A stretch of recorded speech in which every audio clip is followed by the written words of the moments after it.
viu? Deus abençoe, viu? Deus abençoe. Amém. Agora sim, você pode se assentar. Eu convido que, por gentileza, você abra sua Bíblia no livro de Atos, capítulo 8, versículos de 26 em diante.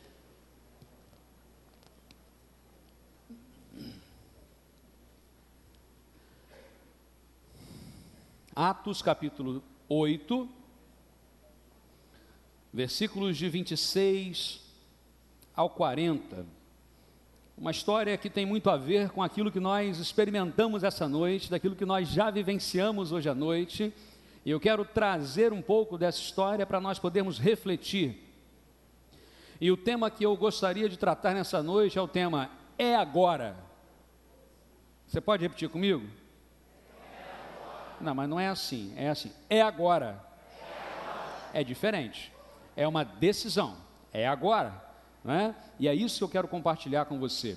Muito feliz em ver o Beto aqui hoje, gente. Eu estava tentando me segurar para o final, mas não estou aguentando não. Muito bom ter você aqui. Eu pedi o pessoal hoje de manhã para abraçar você devagar, não espremer muito não, né? Mas a vontade com certeza é te abraçar muito, viu?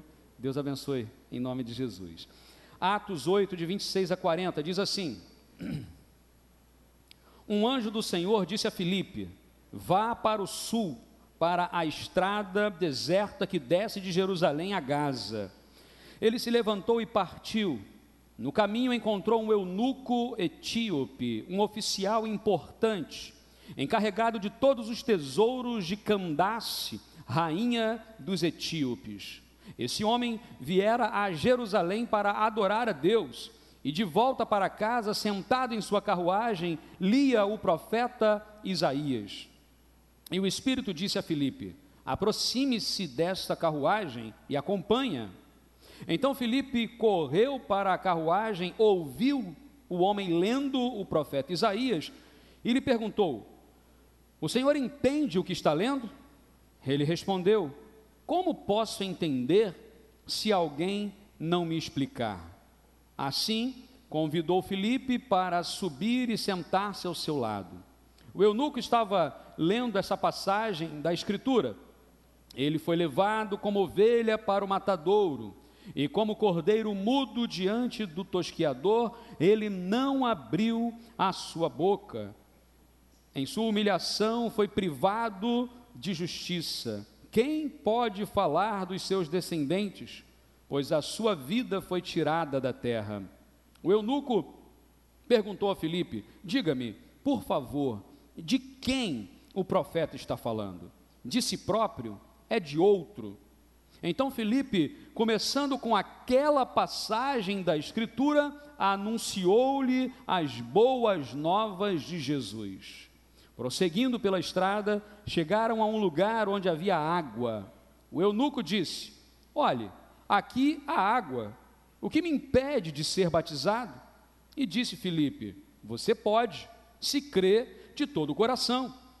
O eunuco respondeu: creio que Jesus Cristo é o Filho de Deus. Assim, deu ordem para parar a carruagem, e então Filipe e o eunuco desceram a água, e Filipe o batizou.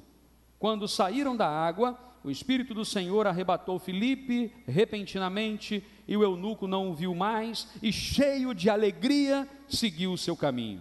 Filipe, porém, apareceu em Azoto, e indo para Cesareia, pregava o evangelho em todas as cidades pelas quais passava. Amém?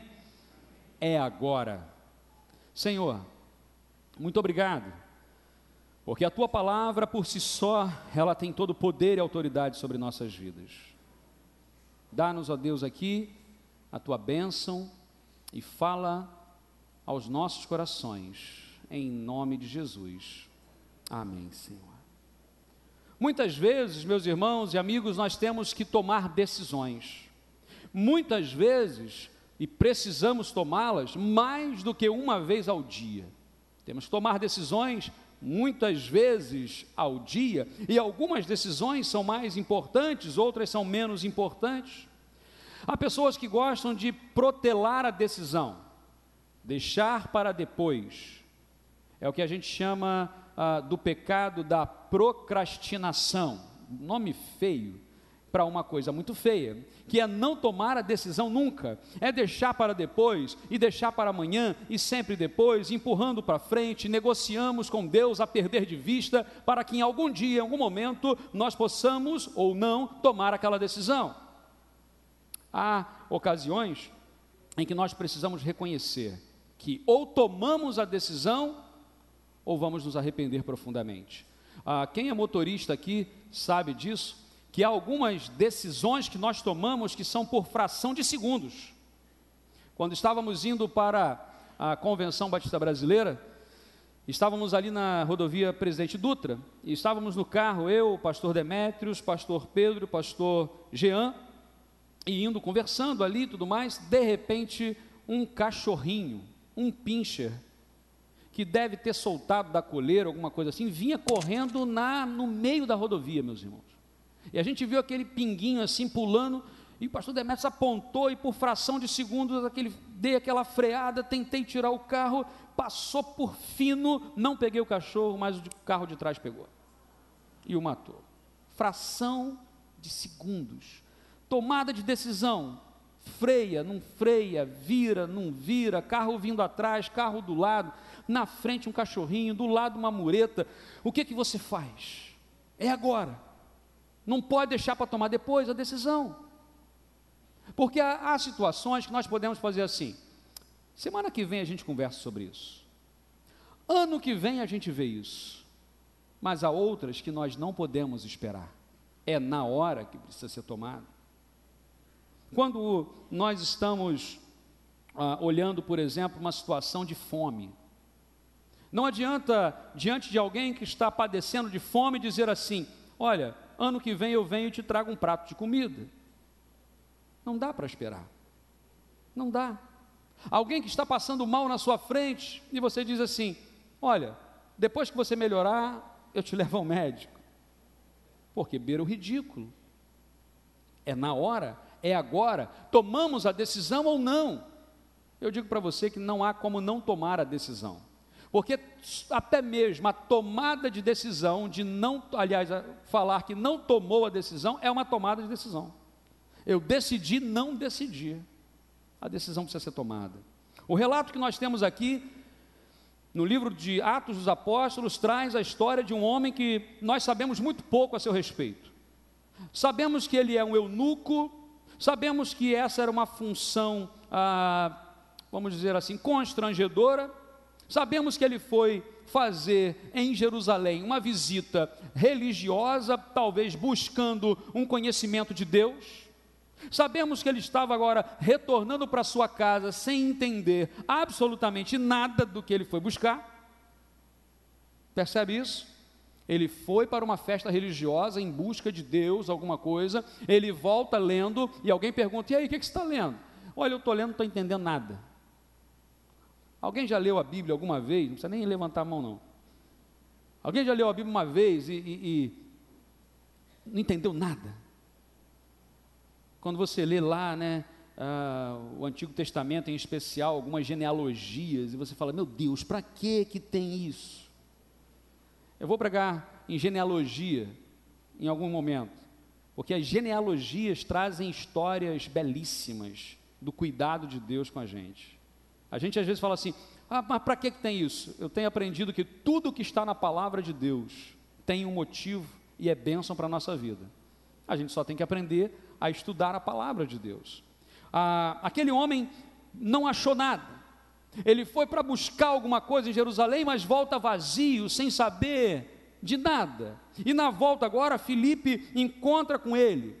E ele então pergunta: o que você está lendo? Filipe já tinha entendido que era uma parte de Isaías, o profeta, e na parte lá de Isaías está dizendo alguma coisa, uma profecia, falando de alguém que viria depois. E ele pergunta: quem é que ele está falando? De quem ele está falando?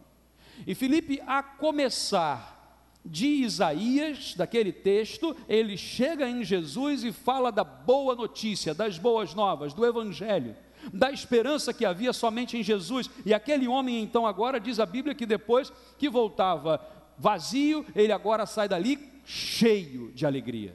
Você percebe essa mudança no texto? Percebe que aquele eunuco vinha sem ter esperança, cabisbaixo, lendo sem entender, vazio. E agora ele sai do batismo, quando Filipe o deixa, ele vai cheio de alegria. Quantas pessoas ainda hoje vivem uma vida vazia?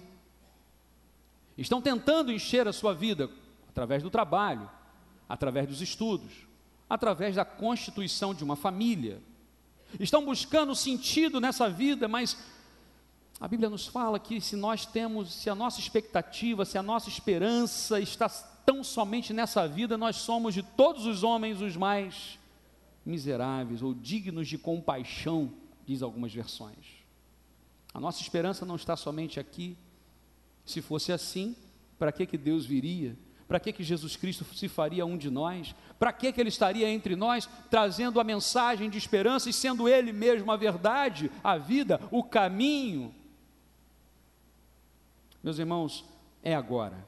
A tomada de decisão daquele eunuco foi naquele momento. Quando ele ouve falar de Jesus, quando ele ouve falar da boa notícia, ele fala assim: para tudo, para a carruagem, tem água ali, eu quero ser batizado, eu posso? Você crê que Jesus é o Salvador? Eu creio, é agora. E foi batizado. Algumas decisões de batismos aqui foram decisões que já estavam sendo prorrogadas, esperadas, e alguns tomaram a decisão, é agora a decisão. Porque na verdade descer as águas e publicar a sua fé através do batismo não significa que não tem mais problema, não tem nada mais para melhorar, agora está tudo certinho, não. É uma nova caminhada, é verdade, mas é um testemunho público de que eu declaro que o Jesus é o Senhor da minha vida. Eu creio que Jesus Cristo é o Senhor da minha vida. O tempo de Jesus é agora. Em primeiro lugar, a Bíblia nos ensina que o tempo de Jesus é agora, porque só Ele traz esperança. Olha só o que diz aí o versículo 27 até o versículo 31. No caminho, ele viu o eunuco da Etiópia, que estava voltando para o seu país. Estou lendo agora na nova tradução da linguagem de hoje. Esse homem era um alto funcionário, tesoureiro e administrador de finanças da rainha da Etiópia. Ele tinha ido a Jerusalém para adorar a Deus. Na volta, sentado na carruagem, ele estava lendo o profeta Isaías. E a sua resposta no final do versículo 31 foi: como posso entender se ninguém me explica? Como posso entender se ninguém me explica?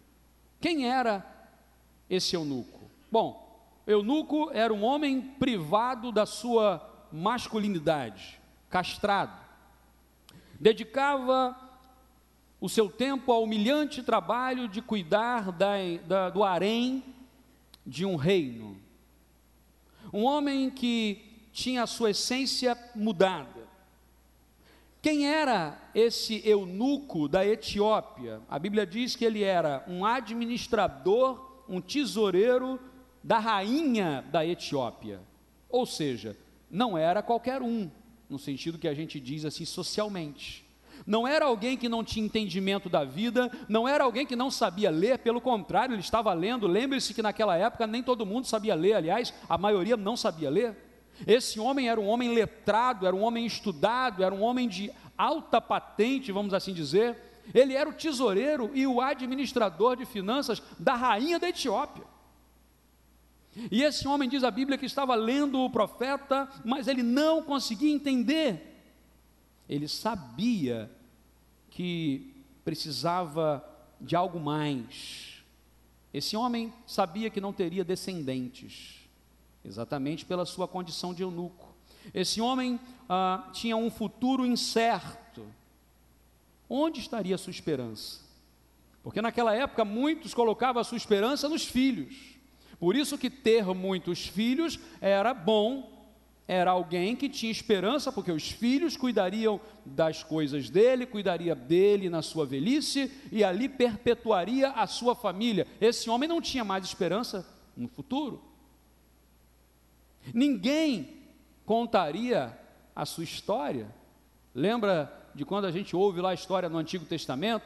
o Deus do meu pai Abraão, do meu pai Isaque, do meu pai Jacó, esse homem não teria isso para contar. Ninguém contaria a sua história. A sua história morreria com ele. Percebe que ele conseguiu chegar no mais alto nível humano possível, um administrador de um reino, alguém importante, inteligente, letrado, estudado, mas alguém que não tinha perspectiva nenhuma de futuro. A grande questão é, será que nós hoje pensamos de alguma forma sobre a nossa vida e nos encontramos parecidos? Onde está a nossa esperança para o futuro? Porque a Bíblia nos ensina que não adianta lutar por alguma coisa se isso não traz esperança. Tem gente que tem colocado a sua esperança na sua família. Ok, família é bênção de Deus, e nós temos enfatizado sobre família, da importância da família, é ideia de Deus, tudo isso é muito bom, mas se eu coloco a minha esperança na família, não, eu vou casar e agora eu vou ser feliz, está fadado a ser infeliz, porque eu já tenho que ser feliz para casar, porque a minha missão é fazer o outro mais feliz do que ele já é. Se eu caso para ser feliz, já é um pensamento egoísta e eu já estou destruindo o casamento. Tem gente que quando a coisa está ruim, vamos ter um filho, porque o filho vai salvar a nossa relação. Pior besteira que você pode fazer, pelo menos o pensamento.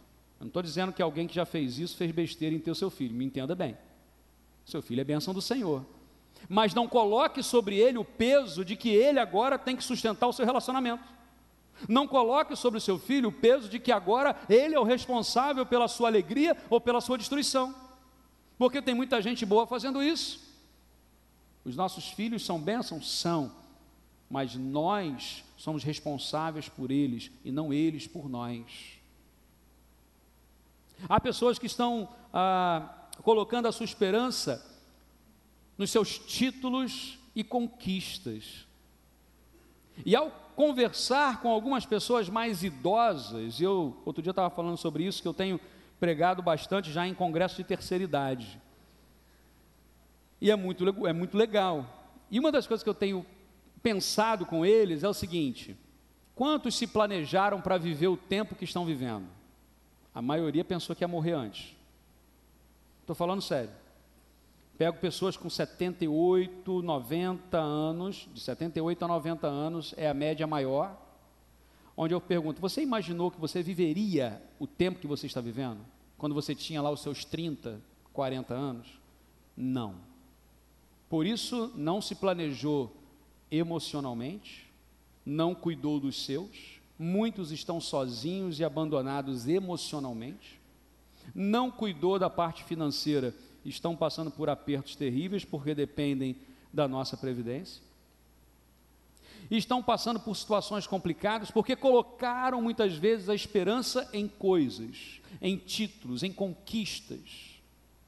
Veja bem, ser prudente, investir e guardar para o futuro, beleza, certinho, mas se eu coloco a minha esperança e a minha alegria nisso, estou fadado à infelicidade. Deus nos chama para um relacionamento com Ele. Muita gente, por exemplo, tem medo do futuro, muita gente tem medo de viver e muita gente tem medo de morrer. Tem gente que tem medo de viver e tem medo de morrer ao mesmo tempo. Ela tem medo de viver porque a vida é complicada, eu estou todo dia me arriscando na vida, e mesmo fala assim, eu não vou sair de casa não para não me arriscar, adianta alguma coisa? Não adianta. Você viu o prédio que pegou fogo, desabou, pessoas faleceram, estava onde? Dentro de casa. Então veja bem, a vida por si só é um risco, mas tem gente que tem medo de viver, e com o medo de viver, nada faz, nada constrói, não constrói relacionamentos, não consegue se relacionar com Deus nem com as pessoas. E tem gente que tem medo de morrer, porque na verdade não sabe da sua esperança, aliás ainda não tem uma esperança. Tem gente que está vivendo um marasmo na vida, uma rotina sem fim. Quando o etíope aqui, esse eunuco, ele se sente vazio, ele vai buscar ajuda onde? Na religião. Ele está lá na Etiópia, ele fala assim, eu vou lá em Jerusalém, eu vou buscar esse negócio. Talvez um prosélito, ou seja, um convertido judeu, mas ele vai. E ele vai para a festa judaica, e ele participa de tudo, e provavelmente ele foi ao templo, provavelmente porque tinha muito dinheiro e condição, e vinha representando um reino, ele teve entrada em lugares que outros homens não teriam. Ele teve acesso, muito provavelmente, ao sacerdote, ao sumo sacerdote, deve ter recebido ele em casa, com um tapete vermelho, com um banquete. Aquele homem foi muito bem servido e atendido. Eu imagino que ele agora volta para casa numa carruagem, e ele deveria estar voltando para casa cheio, feliz, alegre, mas ele volta como? Triste, vazio. Cuidado para não bater em qualquer porta, desesperado, e acabar recebendo absolutamente nada no seu coração, e se decepcionar com Deus por causa disso. A Bíblia nos ensina que nós precisamos buscar a esperança em Jesus. Em Jesus. Aquele homem precisava de uma solução para a sua inquietude, mas ele não encontrou na religião, porque religião é coisa humana. Religião é coisa humana. Não era na religião, na estrutura humana que ele encontraria uma solução para a sua vida, não era nos rituais religiosos, não era no legalismo. Nada daquilo traria para ele esperança, nada daquilo traria para ele paz, ele continuaria com a incerteza do futuro, e foi isso que aconteceu. Ele volta para sua casa agora sem nada. O eunuco, ele teve tanto trabalho, deixou o seu conforto lá em Gaza, viajou para um lugar santo, pelo menos ele ouviu dizer, ele participou, ele ouviu, ele viu, ele tentou entender, ele leu, ele buscou, mas infelizmente não encontrou nada, e ele está voltando vazio. A solução não está na religião, porque apenas Jesus Cristo é a nossa esperança. Jesus é o nosso Senhor. Jesus é que preenche o vazio do nosso coração. A segunda lição que aprendemos nesse texto é que o tempo de Jesus é agora, porque Ele quer preencher esse vazio. E a segunda coisa que vemos aqui, versículo 34 e 35 diz: um anjo do Senhor disse a Filipe: apronte-se e vá para o sul, pelo caminho que vai de Jerusalém até a cidade de Gaza. O funcionário perguntou a Filipe: por favor, me explique uma coisa, de quem é que o profeta está falando? É dele mesmo? É de outro? Então, começando naquela parte das Escrituras, Filipe anunciou ao funcionário a boa notícia a respeito de Jesus. Jesus sabe quem nós somos. Jesus sabe quem você é. Jesus sabe o número do nosso CPF. Jesus sabe quem a gente é, a nossa história familiar, nossa história, nossos estudos, tudo. Ele nos conhece. Ele sabe os nossos caminhos e Ele sabe os nossos descaminhos. Ele sabe quando a gente se acha e quando a gente se perde. Mas o Senhor levantou Filipe para ajudar o etíope naquele momento a encontrar as respostas para a sua vida. Deus poderia ter mandado aquele anjo que mandou para Filipe falar diretamente com o eunuco. Poderia ou não poderia? Aparecia um anjo na frente do eunuco lá, o eunuco ia levar um susto. Ele ia falar assim: eu sou o anjo do Senhor e vim para dizer para você isso, isso e isso, agora entrega a sua vida. Mas Deus prefere que nós sejamos canais de bênção para outras pessoas. E Ele usa Filipe para ser bênção na vida daquele eunuco. Hoje, Deus está levantando você, meu irmão, minha irmã, para ser bênção na vida de alguém. Talvez você tenha agora em mente uma pessoa que precisa da sua ajuda, que precisa de uma palavra de esperança, porque palavra de desespero, palavras maldosas, palavras cruéis, palavras de ciúme, de inveja, de destruição, muita coisa tem por aí, mas palavra de esperança, de fé, de restauração, é pouca coisa. E nós somos os portadores da boa notícia. Meus irmãos, nós estamos dispostos a ouvir o que Deus está falando. Filipe foi retirado da sua trajetória, levado até eunuco, teve que correr atrás da carruagem e perguntar: você está entendendo, meu filho? Deu trabalho para falar com aquele homem. Provavelmente aquele homem não viajava sozinho, devia ter guardas ao seu redor. Ele correu certo risco, mas ele vai, ele obedece, e a partir da palavra ali que ele estava lendo, chegou em Jesus. Uma das coisas mais interessantes, que muita gente fala assim, eu não sei como evangelizar, eu não sei como falar de Jesus, falando. É só isso, é só compartilhar daquilo que você vive. O que Jesus fez na sua vida? Compartilha. Como que Jesus salvou a sua vida? Compartilha. Eu ainda fico impressionado com algumas pessoas que eu pergunto assim, me conta a história da sua vida, como é que você encontrou Jesus? E a pessoa fala de igreja, a pessoa fala de evento, a pessoa fala de um monte de coisa, mas de Jesus ela não consegue falar.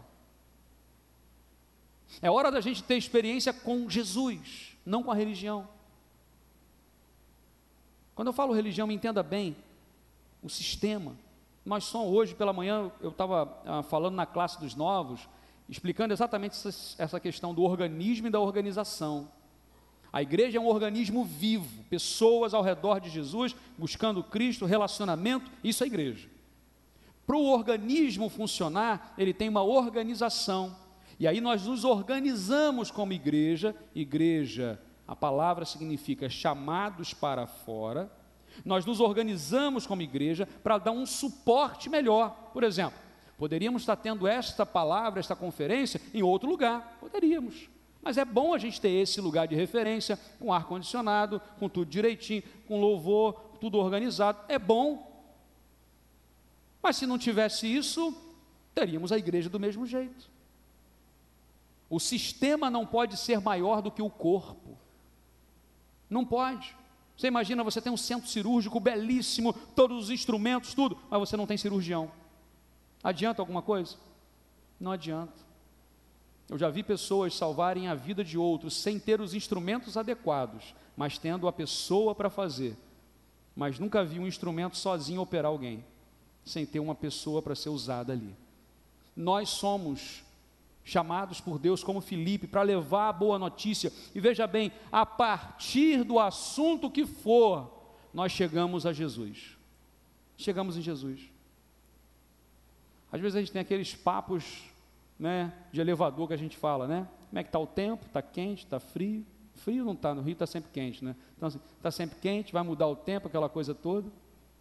Como é que está o time de futebol? Está aquela coisa, a gente já fala mal do time mesmo, aquela, né, você vai, se bem que o meu hoje está bom, nem sabia sobre agora, e a gente vai naquela coisa, a gente começa a puxar assunto, a partir de qualquer assunto, de dimensão que for, nós conseguimos chegar até Jesus, porque Ele é a esperança da nossa vida, Ele é a razão da minha alegria, e a Bíblia nos fala que quando alguém perguntar para você, qual é a razão da alegria que você tem? Esteja preparado para responder com mansidão e temor, dizendo para a pessoa, olha, Jesus mudou a minha vida. Mas como é que funciona isso? Olha, não sei explicar direito não, mas que Ele mudou. E aí você começa a falar do que Ele fez na sua vida, e fala, olha, você quer confessar que Jesus é o seu Senhor, é o seu Salvador? Lembra de quando o eunuco começa a dizer, eu quero batizar, eu estou empolgado, é agora. E aí Filipe falou o que para ele? Você pode, se crer de todo o coração, eu creio que Jesus é o... Então pode ser batizado, meus irmãos, seja do ponto que você esteja, seja você um jovem ou um idoso, seja você esteja bem nas finanças ou mal, seja você que está com uma família estável e tranquila ou passa por algum problema seríssimo na família, seja você o que for ou pela situação que for, volte-se para Jesus, Ele é quem preenche o nosso vazio. A Bíblia nos diz em 2 Coríntios capítulo 1, versículos 19 e 20, pois Jesus Cristo, Filho de Deus, não é sim e não ao mesmo tempo, pelo contrário, Ele é o sim de Deus, porque é o sim de todas as promessas de Deus. Por isso dizemos amém, por meio de Jesus Cristo, para Ele a glória de Deus. Amém? Jesus é o sim, Ele não é mais ou menos, Ele não é sim e não, Ele é sim. De onde você vier, aonde você estiver, para onde você for, só Jesus preenche o nosso vazio, Só Jesus. Por fim, o tempo de Jesus é agora, e nós precisamos abrir o coração. Diz o versículo 36 a 38, há uma expressão nesse texto que diz assim: sim, eu creio que Jesus Cristo é o Filho de Deus. É nesse momento que o etíope abre o coração para Jesus. É nesse momento que esse etíope, que voltava vazio de uma experiência religiosa externa, abre o coração para ter uma experiência com Jesus internamente. E Jesus enche o coração daquele homem de alegria, e a Bíblia diz que ele sai dali feliz. O etíope voltava de Jerusalém, cheio de preconceitos, medos, temores, mas lá no deserto, Jesus falou com ele. O eunuco ouviu a mensagem de salvação, e ele recebeu as orientações de Filipe. Percebe que algumas pessoas que entraram ali no batistério comigo, são pessoas que estão cuidando de pessoas, porque muitas vezes você fala assim, mas para que isso? É só ler a Bíblia. Lê a Bíblia e faz oração, parece aquela receita, né? E realmente tem uma música antiga que a gente cantava, né? Lê a Bíblia e faça oração se quiser crescer. Eu não vou pedir para cantar agora não, Natan, pode ficar tranquilo, já estava até se preparando ali agora, mas o sabão foi bom hoje, não foi? O sabão foi bom, mas assim, lê a Bíblia e faça oração. A gente vai ler a Bíblia e faça oração, está tudo resolvido na sua vida. Como que eu vou ler a Bíblia? Como que eu vou fazer oração? Esse como é o discipulado. Esse como eu preciso de alguém que caminhe comigo, que me ajude. Percebe o seguinte, o eunuco, esse etíope, gente, como eu falei, ele era um homem estudado, inteligente, mas não estava entendendo espiritual, os seus olhos espirituais ainda estavam fechados. Precisou que Filipe explicasse para ele, e aí ele abriu os olhos. Quanta gente boa nós conhecemos, que só estão esperando que um dia a gente fale para eles de Jesus, e fale para eles, Jesus é a esperança dessa terra, Jesus é a esperança dessa terra, e aí o coração é transformado. O batismo é um testemunho público de fé, é o firmar de um compromisso com Deus, é o símbolo da morte e da ressurreição, de um novo começo. Se você crê em Jesus de todo o coração, e aquele homem diz, eu creio, e o que estava vazio se enche de alegria. Quantas vezes nós protelamos nossa decisão em pedir o nosso batismo, protelamos a nossa decisão em entregar o controle da nossa vida a Jesus? A grande verdade é que ninguém gosta de entregar o controle para ninguém, ninguém gosta de entregar o volante do carro para ninguém. Eu particularmente, né, aquele dia que nós viajamos, nós voltamos de Cachoeiro até o Rio, daqui até Poços de Caldas, e eu dirigi mais ou menos 14 horas. Eu estava tranquilo, eu estava com 2 motoristas dentro do carro, Pedro não conta não, porque não dirige, né? Eu estava com 2 motoristas dentro do carro, falei, qualquer coisa eu passo a direção. Mas eu estava bem, gosto. Agora, quando você está no carona, meu amigo, acho que eu não conseguia nem dormir, não. Ia ficar ali o tempo todo freando junto, e dirigindo junto, e passando marcha junto, e você, né? Você fica naquela tensão. Eu tenho uma dificuldade muito grande em passar o controle para outra pessoa. Quando eu tive que fazer uma cirurgia de apendicite, né? De emergência, praticamente é sempre de emergência, e aí na hora que o anestesista chegou para mim e falou assim, agora eu vou injetar aqui, você vai dar aquela cochilada. Eu sou tão frouxo para esse negócio, quando ele falou, eu já estava deitando para dormir. E aí eu cheguei, deitei lá, e naquela hora eu falei, Senhor, me dá tranquilidade, me dá paz, porque o negócio é ruim, e você se sente fora, você não consegue ter domínio sobre aquilo, você não consegue controlar. Eu não sei se você também tem isso, de querer controlar todos os processos. A gente não consegue. A gente estava conversando com um grupo de pastores lá na convenção, e falando sobre essa coisa dos pequenos grupos, da experiência de um, de outro, como é que está, como é que não está. E uma frase que surgiu na mesa foi assim, ou a gente controla tudo, ou a gente cresce ganhando pessoas para Jesus.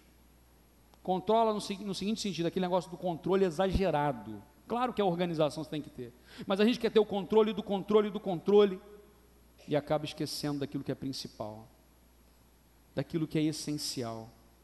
Quando a gente começa a perceber que Deus, Ele quer usar nossas vidas para abençoar outras vidas, e aí você fala assim, mas eu sou tão pequeno, tão falho, eu não conheço praticamente nada ainda. É assim que é bom, porque ensinar alguém que acha que sabe é a pior coisa que existe. Quer ver um negócio? Aquela pessoa que tem um conhecimento de inglês, que fala que é intermediário, é o pior tipo de pessoa para aprender inglês, porque absolutamente não sabe, mas também não é zerado. Então vai se ensinar, a pessoa já sabe alguma coisa, mas não sabe, e aí sabe, mas não sabe, para aprender é terrível. É o meu caso, tá? E aí a gente fica assim, como é bom você pegar alguém que não sabe nada e ensinar do zero. Pegar alguém que está entregando a sua vida para Jesus, começando a caminhada na fé, é uma das melhores coisas que existe, de podermos ajudar alguém a crescer, aprender a ler a Bíblia, aprender a orar, porque a Bíblia diz que nós somos bebês espirituais, e crescemos, e há um momento que a gente não se satisfaz mais com o leite espiritual, e queremos alimento sólido, e Paulo vai dizer na igreja de Corinto, mas tem muita gente nessa igreja, que só está bebendo leitinho toda a vida, é hora de comer alimento sólido. Deus está nos chamando hoje, e o tempo de Deus é para quando? É agora. É agora que nós precisamos ser diferentes e a diferença nesse mundo. É agora que nós precisamos ser a bênção nesse mundo. É agora que nós precisamos ser pessoas que demonstram o amor e o respeito por todas as pessoas. É agora que nós precisamos amar incondicionalmente. É agora que nós precisamos entregar a vida para Jesus. É agora. É agora. Eu queria pedir a você que fechasse os seus olhos, que fizesse a sua oração, colocando a sua vida diante de Deus, não protelando mais a sua decisão, porque o tempo de Jesus na sua vida chegou, é agora. A nossa esperança está em Jesus, é Ele que preenche o vazio que nós carregamos, e nós precisamos abrir o coração, porque Jesus Cristo não vai arrombar a porta do seu coração. A Bíblia diz que Ele está à porta e bate. Se você abrir, Ele entrará. O desejo de Deus é nos abençoar. Quando nós apresentamos uma criança aqui, eu sempre lembro, Deus não desistiu de nós. O presente da vida está sendo dado. Deus não desistiu de você, Deus não desistiu de mim. O tempo que nós temos hoje, ele é precioso. O tempo passa rápido demais. Como eu disse, conversando com pessoas mais idosas, alguns me relatam, pastor, eu queria tanto ter feito algumas outras coisas, mas hoje não dá mais. Não tenho mais tempo, não tenho mais a saúde, não vai dar mais. E a minha palavra sempre é o seguinte, meu irmão, você tem fôlego, você está vivo, então Deus ainda tem um plano na sua vida. Seja você jovem, seja você idoso, seja você uma pessoa muito estudada, ou seja você alguém que não teve as oportunidades de estudar, Deus está falando ao seu coração. Ele quer relacionamento. Jesus deseja relacionamento com a gente. E eu não sei se há hoje alguém que está nesse lugar, que ao ver o testemunho dessas 10 pessoas que entraram aqui no batistério, se emocionaram e viram como que Deus tem feito ainda hoje maravilhas, como fez no passado. Assim como Ele lá atrás usou Filipe para falar àquele eunuco etíope, assim como hoje tem usado pessoas para falar a outras pessoas. Nós precisamos ser as maiores bênçãos de Deus a andar nessa terra. Não somos perfeitos, longe disso,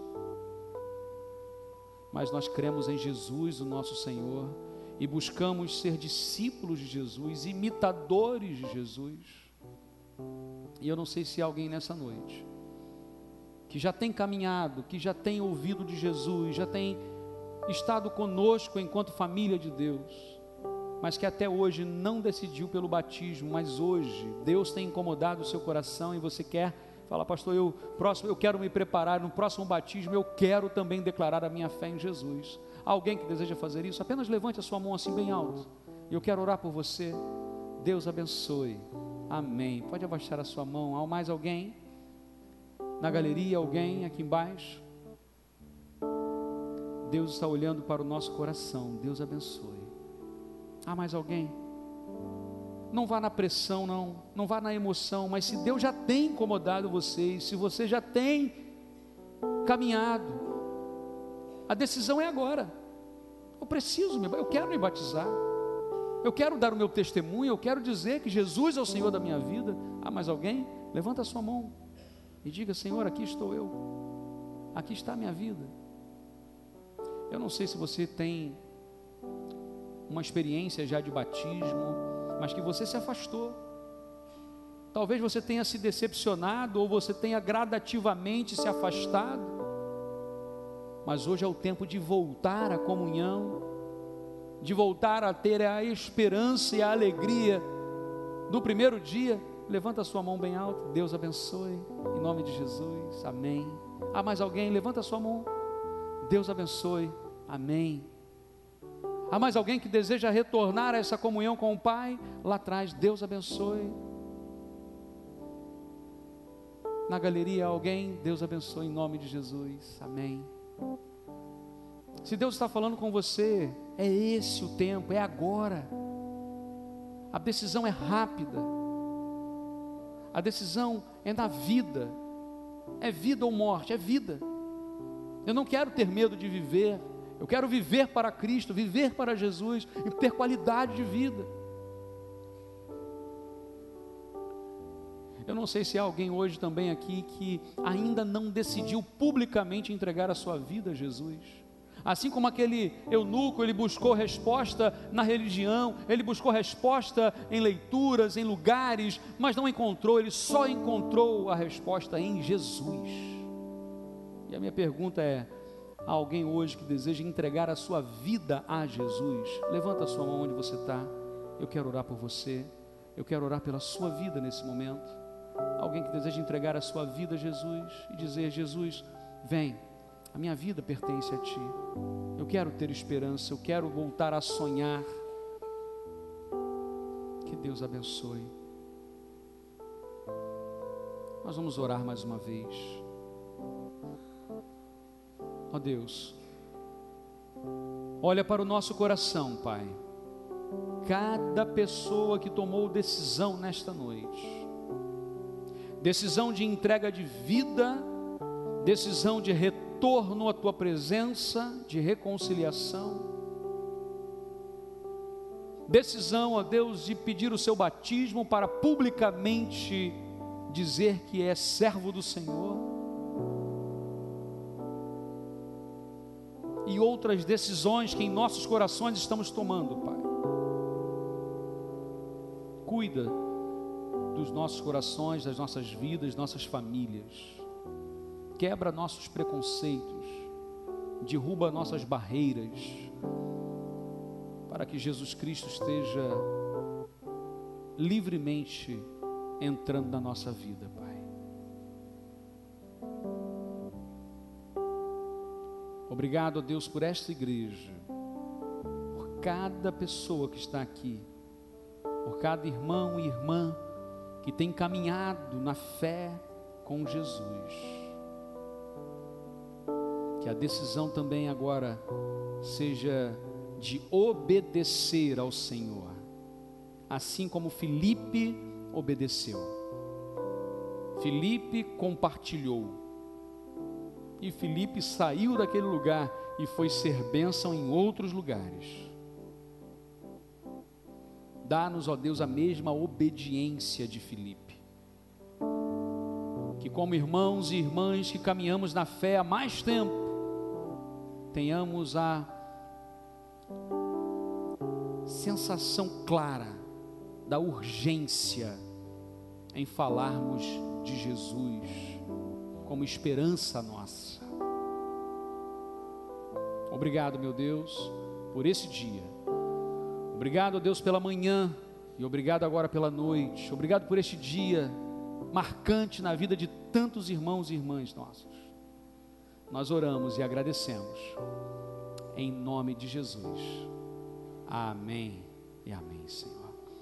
Quero dizer para você que tomou uma decisão nessa noite, você que levantou a sua mão, e mesmo você que não tenha levantado, mas está tomando essa decisão, perto aí de você, você tem um cartão de identificação, e eu queria pedir a você que preenchesse esse cartão. Não vá embora sem preencher o seu nome, o seu telefone, os seus dados, para que nós